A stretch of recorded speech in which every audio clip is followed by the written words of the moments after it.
నేను మీ అర్పిత. మనం వింటేజ్ వారాహిలో ఉన్నాం. వైజయంతి టాక్స్ కి మనం మాట్లాడుకుంటున్నాం. మనకందరికీ తెలిసిందే ఒక శ్లోకం ఉంది. ఉగ్రం వీరం మహావిష్ణుం జ్వలంతం సర్వతోముఖం నృసింహభీషణం భద్రం మృత్యుర్నమామ్యహం కదా. ఈ శ్లోకం మనకందరికీ తెలుసు. తెలియని వాళ్ళు ప్లీజ్ మీరు గూగుల్లో సెర్చ్ చేసినా, ఉగ్రం వీరం అని సెర్చ్ చేసినా మీకు గూగుల్లో టెక్స్ట్ వచ్చేస్తుందండి, పీడిఎఫ్ వచ్చేస్తుంది. అయితే ఇప్పుడు ఈ శ్లోకం చెప్పడానికి కారణం ఏంటి?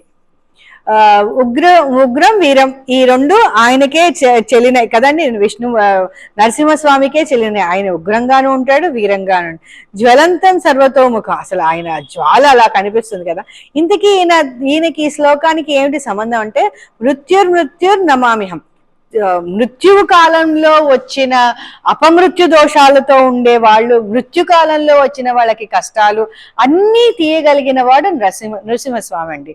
మనకి అపమృత్యు దోషం ఉంది అనుకున్నా, మనకి అదేంటి ఉంది అనుకున్నా అంటే మనకేమైనా తెలుసా, మనకేమైనా అంత ముందు జ్ఞానం ఉందా? కాదు. కొంతమందికి బయటికి వెళ్తుంటే భయం వేస్తుంది కదా, ఇంట్లో వాళ్ళకి భయం వేస్తుంది. అట్లాంటప్పుడు ఎటువంటి పరిస్థితుల్లో అయినా సరే బయటికి వెళ్ళేటప్పుడు పొద్దున్నే లేచి దేవుడి దగ్గర ఈ శ్లోకం చదువుకుంటే ఎటువంటి అపమృత్యు దోషాలు కానీ, చిన్నవాళ్ళకి ఏదో ప్రమాదం వచ్చింది అనుకున్నప్పుడు కానీ ఈ శ్లోకంతో మాత్రం అవతల ప్రాణం బతుకుతుందండి.